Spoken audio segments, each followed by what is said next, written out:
Om Sai Ram. Welcome to Sai Samarpan channel. मैं हूं आपके साथ में विन्नी और आज मैं आपसे बात करने आई हूं, क्या हम अपने साईं को फॉलो करते हैं।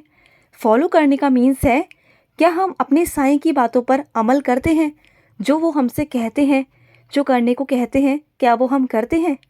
फॉर एग्ज़ाम्पल, हम साईं सा चरित्र पढ़ते हैं और ऐसी बहुत सारी ईश्वर से जुड़ी किताबें हैं, बुक्स हैं जिनको हम पढ़ते हैं।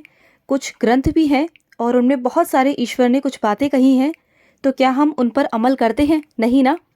क्योंकि अगर हम सच में अपने आप से ऑनेस्टली पूछे ना, तो हम सारी बातों को फॉलो नहीं करते हैं। जैसे साईं हमसे हमेशा बोलते हैं कि अहंकार मत करो, लोभ मत करो, किसी मोह माया में मत पड़ो, लेकिन हम फिर भी ऐसा करते हैं क्योंकि कलयुग का कहर है।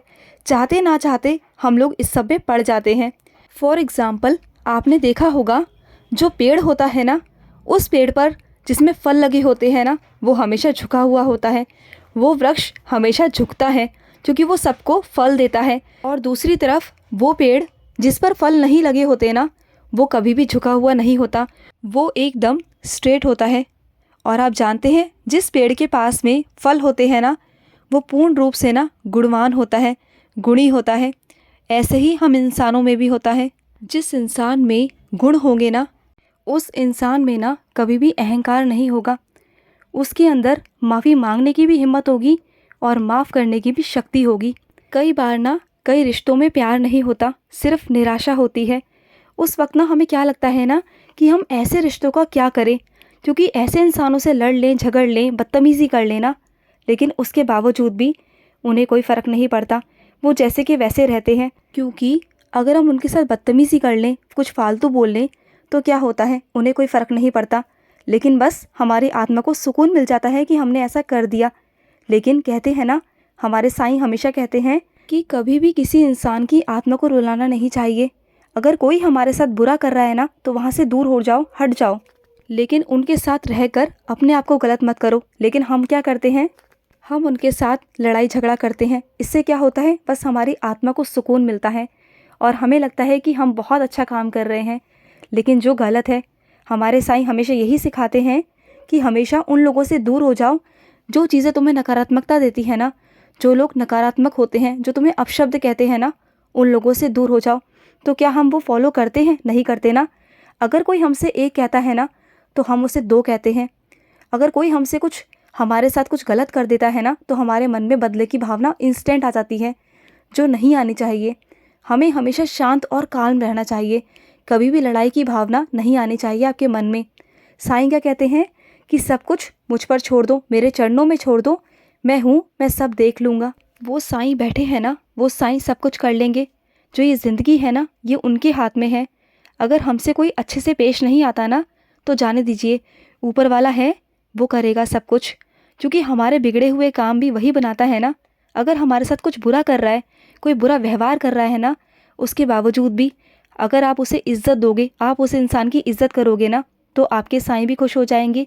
और जो सामने वाला आपको गलत कहता है ना, अगर आप उसकी केयर करोगे ना, तो उसकी आत्मा से ना बद्दुआ तो कभी नहीं निकलेगी आपके लिए। हाँ, हो सकता है कि वो चार लोगों में या फिर आपके मुंह पर आपकी तारीफ़ ना करे, आपके बारे में अच्छा ना कहे, लेकिन अंदर से ना उसकी आत्मा आपको दुआ देगी। और कहते हैं, ऊपर वाले की नज़र में, ऊपर वाले के पास दुआ बहुत जल्दी कबूल होती है। कभी कभी कहते हैं ना कि संकट से और किसी की दुआ काम कर गई, तो वो यही दुआएं होती हैं। तो हमेशा दुआएं कमाइए, आपकी ज़िंदगी में चमत्कार अपने आप होंगे। और जो हमारे साईं हमें सिखाते हैं ना कि हमेशा हमें अपने अंदर दया का भाव रखना चाहिए, अहंकार कभी नहीं आना चाहिए, लोभ माया ये सबसे दूर रहना चाहिए, क्योंकि इन्हीं से रिश्ते भी ख़राब होते हैं। अगर आप चाहते हैं ना कि आप साईं के करीब रहो, आप साईं को फॉलो करो, साईं को अमल करो ना, तो साईं जो जो कहते हैं, जो अपने बच्चों को समझाने की कोशिश करते हैं ना, अगर हम उन रास्तों पर चलेंगे ना, तो आप हमेशा सफल रहोगे, सही दिशा की तरफ जाओगे, क्योंकि आपका मार्गदर्शन करने वाला आपका स्वयं साईं है। अगर आप साईं के अपोजिट डायरेक्शन में चलोगे ना, तो आप हमेशा गलत चीज़ों में चले जाओगे। जो बाबा नहीं चाहते, जो बाबा बिल्कुल नहीं चाहते कि उनके बच्चे गलत डायरेक्शन में जाएं, तो हमेशा बाबा को फॉलो करो। ऐसा नहीं है कि सिर्फ हम पढ़ लेते हैं। जितना हम टाइम पढ़ते हैं ना, कि अगर हमने कोई मोटिवेशनल वीडियो सुन लिया, या हमने साईं सा चरित्र पढ़ ली, या फिर साईं की कोई लीला पढ़ ली, और अपने मन में आया कि नहीं, अब मुझे लोभ मोह माया अहंकार नहीं करना, लेकिन वो तब तक ही इफेक्ट रहता है जब तक हम उसे पढ़ रहे होते हैं या सुन रहे होते हैं। वो अफेक्शन ख़त्म हुआ, देन उसके बाद ही 10-15 मिनट बाद ही ना ऐसा होता है कि दोबारा से हम वही काम करते हैं, हमारे मन में वही चीज़ें दोबारा चलती हैं जो कि नहीं होनी चाहिए। अगर आप ऐसा करेंगे ना तो कभी भी आप अपने साईं के करीब नहीं जा पाएंगे।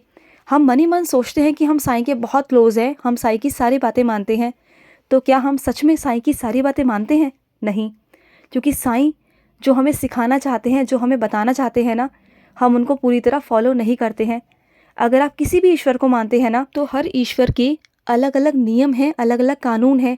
उन्होंने बहुत सारे हमें संदेश दिए हैं अपने जीवन को सुधारने के। तो हम अगर उन्हें फॉलो करेंगे ना, तो हमारे जीवन में कभी भी कठिन परीक्षाएं, कभी भी गलत चीज़ें, ऐसा कुछ नहीं आएगा। हमारा रास्ता बहुत आसान हो जाएगा। तो हमें फॉलो करना है अपने साईं को। जो बच्चे साईं को फॉलो करते हैं ना, अपने अंदर दया का भाव रखते हैं, सब कुछ अच्छे से करते हैं, दिल साफ रखते हैं, मन में कोई खोट नहीं रखते ना, उनके साथ स्वयं साईं खड़ा होता है। जिनके मन साफ होते हैं, जिनके दिल साफ होते हैं ना, उनके साथ स्वयं साईं होता है। उनके सारे काम स्वयं साईं करता है। और जिनके मन में खोट होता है ना, वो चाहे कितनी भी पाठ पूजा कर ले, लेकिन वो दुनिया को नहीं, वो ऊपर वाले के नज़र में कभी भी सही नहीं होता। क्योंकि ऊपर वाला तो आपके मन की, अंतर मन की जानता है कि आपके मन में क्या है, आपके मन में सच्चाई है या झूठ है, वो तो सब जानते हैं ना। तो हम किससे छुपा रहे हैं? उस ऊपर वाले से। अरे ऊपर वाला तो अंतर्यामी है, वो तो सब जानता है, वो तो घट घट की जानता है। हमारे अंदर की, हमारे मन को वो तो वैसे ही पढ़ लेता है। जो हम कहते हैं और जो हम नहीं भी कहते ना, वो भी ईश्वर जानता है। और जो हम नहीं कह पाते हैं, जो नहीं कर पाते हैं ना, वो भी ईश्वर हमारे लिए कर देते हैं। तो बस अपने साईं पर भरोसा रखिए, विश्वास रखिए और अपने भविष्य को साईं पर छोड़ दीजिए। क्योंकि जो भी आपके साथ गलत करेगा या गलत बोलेगा ना, तो साईं हैं, वो संभाल लेंगे। बस साईं पर भरोसा रखिए और हमेशा साईं को फॉलो कीजिए। साईं क्या कहते हैं, कैसे कहते हैं, सिर्फ पढ़ने तक या सुनने तक नहीं, उसे फॉलो भी कीजिए, अपने जीवन में उतारिए। क्योंकि अगर आप उसे जीवन में उतारेंगे ना, तो आपके जीवन में बहुत सारा बदलाव भी होगा, बहुत सारा आपको फ़ायदा भी मिलेगा। तो साईं की बातों पर चलिए, साईं के आदेशों पर चलिए। अगर आप साईं को फॉलो करेंगे, साईं के रास्तों पे चलेंगे ना, तो कभी ज़िंदगी में आप हारेंगे नहीं, आप मात नहीं खाएंगे। बस साईं के कहे हुए रास्तों पे चलिए। साईं हमेशा आपके साथ है, हमेशा आपका साथ देंगे, चाहे आप किसी भी परिस्थिति में क्यों ना हो। साईं हमेशा आपके साथ है, हमेशा। खुश रहिए, बहुत सारा साईं का आशीर्वाद है आप सब पर, हम सब पर। चलिए मिलते हैं नेक्स्ट वीडियो में, तब तक के लिए मैं लूँगी समाप्ति। ओम साई राम, जय साई राम।